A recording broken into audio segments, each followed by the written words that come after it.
Giving all praises to Yahweh Bahashim Yahushai Bahashim Kakadash. Sitting here watching this interview, Young Jeezy interview with Nia Long, and I had to just make a video while the spirit was hot on it. We be freestyling this, going off the top of the head. Not really freestyling, just making up, but freestyling a way of just letting the spirit guide you. To make these videos. So it just comes when it comes, and sometimes you got to catch it while it's hot. And at the end they got really deep into a conversation, and you could see the pain between both of them, and you could see the pain in the trauma between so-called, because we use the word black, but none of us are black. It's something that was put on us, of course. We would say that we're Hebrew Israelites, we're the Lord's chosen people, which some of the things that they spoke about in the interview matches up with that. Us being the voice of the people, us being who the people look at, even though we're considered lesser people, minorities, or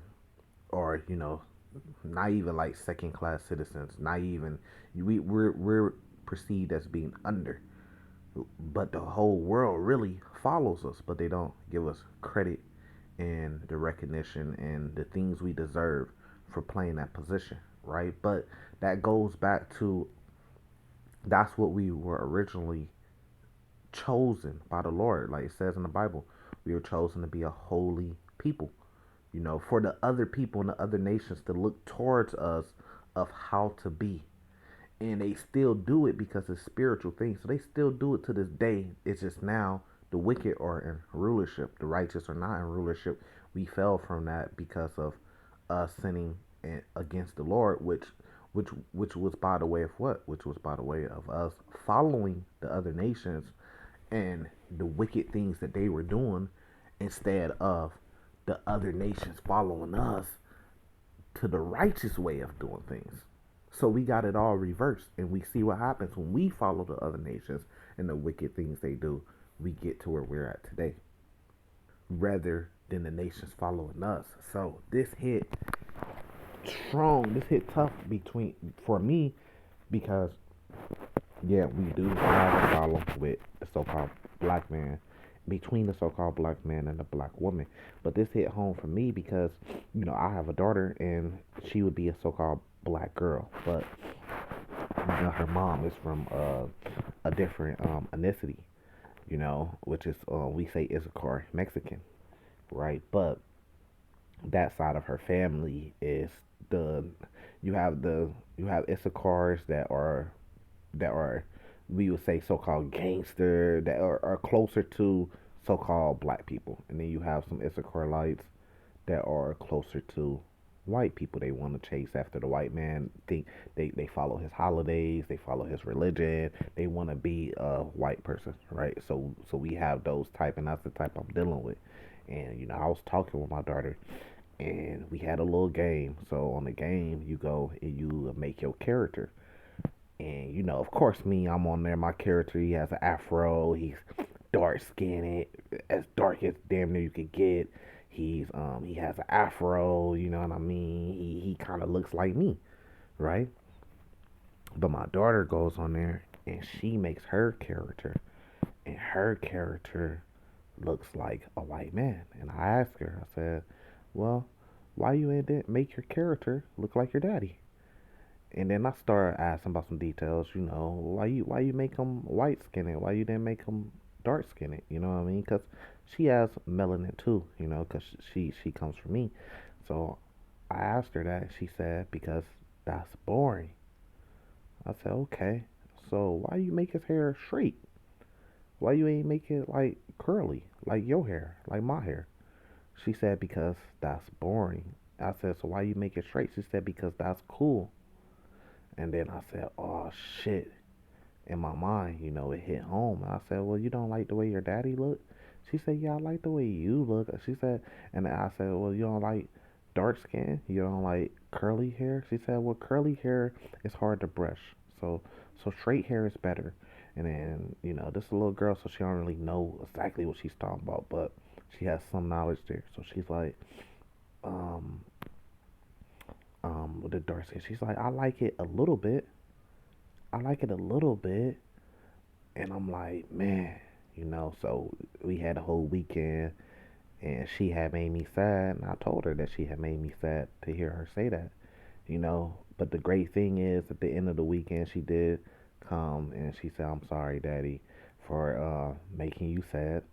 And I just told her straight up, because I know where her ideals are coming from. I know it's coming from the other side that is brainwashed and they want to put those things on her, and those are the things she's teaching her. I just told her straight up, you gonna marry a man that looks like me, because originally, whether you guys like it or not, it was your father that married you out and chose your partner for you.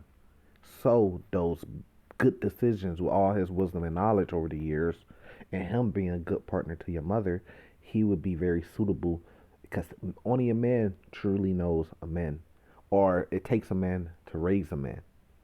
So a man could identify, and sometimes the women go through things that they go through because they don't have that man presence in their life to identify a man that they, or a guy that they're interested in, if he's really a real man or not. If he's gonna be able to do this, be able to do that. Is he gonna be able to be strong for you while you be soft? Is he gonna be able to provide and protect your family? A man could tell that by just having a conversation with another man.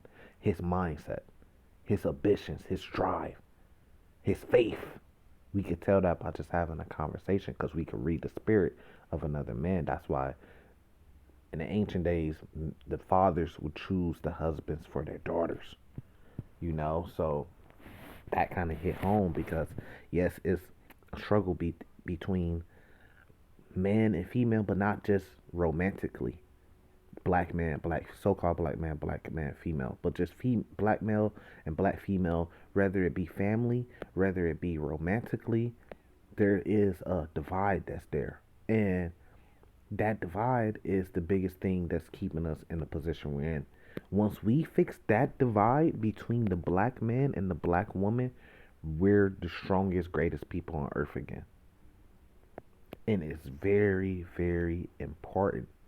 And this interview is great because you have young Jeezy that comes from everything. He comes from that life. You cannot discredit him in any type of way. He comes from that life. If you want to talk about being the gangsters of gangsters, if you want to talk about being the bosses of bosses, if you want to talk about being a successful rap artist, he's all that. And look where he's at today. And he's a good representative of the so-called black man in America. Whether you say, well, he's not following this or following this truth, I don't know what his religion is or his belief is behind the scenes. We don't know. But Nia Long represents the best of a black woman. If you wanted a black wife, so-called black woman as your wife, you would want her to getting a woman that looks like Nia Long is a blessing from God. But the things that she went through in her relationship, from which I only can speak of what I've seen, is testament to show you that, yes, it's a blessing. Yes, Nia Long is a blessing of a wife to have. We would presume, but man are still men, and a lot of time women get hurt by putting expectations, just like I said with my daughter, that were taught to them by other people and was taught to them in order to break down our families, separate our families, and oppress our people. Then you get hurt because you want to live this type of life in this type of way that's not the way of our people. Why do, and this is talking about even the multiple wife thing. A lot of our women are great women and they get in relationships with a man, and then they want this man to be something that he just cannot live up to. He may promise, he may say that he is, he may try, but he always fail because that's not our way. So why do women in Saudi Arabia, they don't feel hurt when they man get with other women or have multiple wives? Because they weren't raised or they weren't taught that. Same thing with women in Africa. Same thing with women in Mexico. Same thing with women um, in different parts in the Asia world. They're taught that men have multiple wives. But our black women today, we have this divide, and there's more things that divide us, but it's our expectations of what a relationship should be like. And that's going to hurt you all the time because we're going against a man's nature. So this is something that just cannot be changed because this is a man's nature to have multiple wives. You can look at it, you can study it from the beginning of time, and you will see man, any man that climbs the ladder to some type of wealth, all these men have, most of these men, let's say that, always end up having multiple wives. So now today in America, the only thing is you get married to one woman, you can't deal with her no more because you want to be with other women, so you divorce her. Now in the Bible, that's a sin. You can't divorce your wife just because you want to be with other wives. But the Lord made it to the point where, okay, you can have more wives and still have your wife and be a husband to her and allow her to fulfill her wifely duties to you. This is in the book of Exodus, chapter 21, verse 7, verse 10, somewhere around there. Verse 7 to 15, somewhere around there, where it says you can have another wife, but you cannot reduce the marital duties of your wife. Now, I'll be watching like TV shows and Love Island, stuff like that, and it's always a man that's stuck between two women. And he feel like he has to make a choice between the two women. And what happens is he ends up hurting the woman that he does not choose.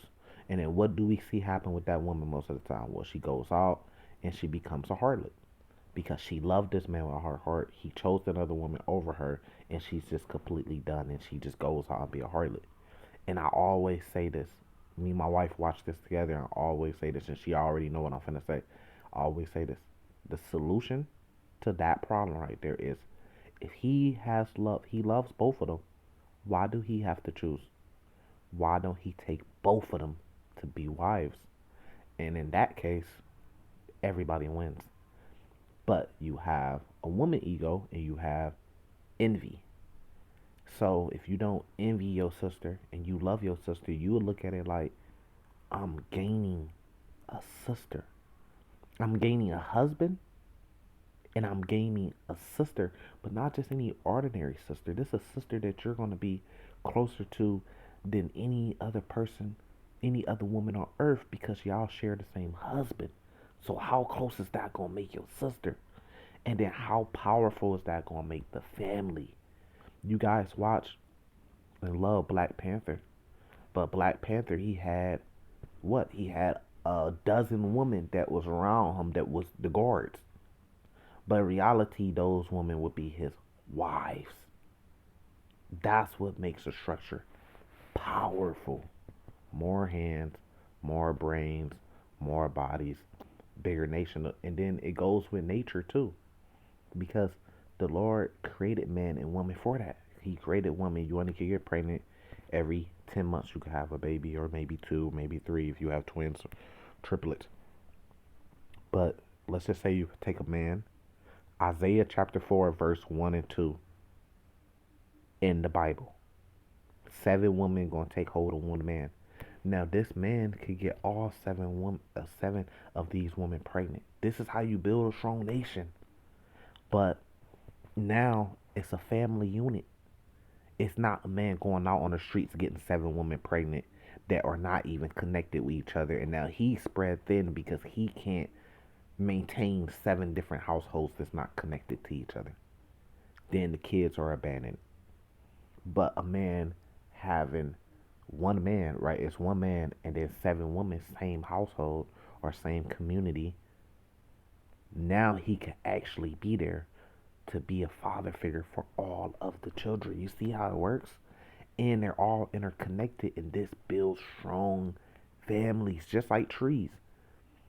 You know, the vines of a tree are all connected. If you look under a forest floor, all these vines are connected with each other. They all connected.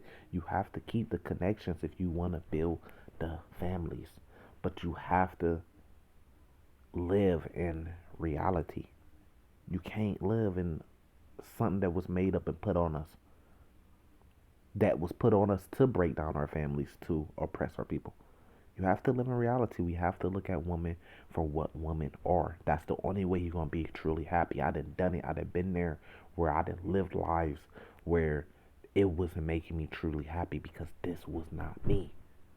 This is not what interested me. This is not what I cared about. We have to live in reality. Yes, our women are strong. We know that. Look at the women rappers today. We get it. But you're not living in reality when you live in that lifestyle because we know what women want to be. Women want to be, of course, they're strong in their ways, but they don't want to play a man's role. But the women today, especially the rappers, they're showing and acting like they're men. But we know that women don't want to play a man role, man.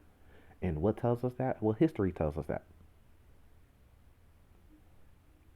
And you have to look at a man for what a man really is. You can't make a man play a woman role.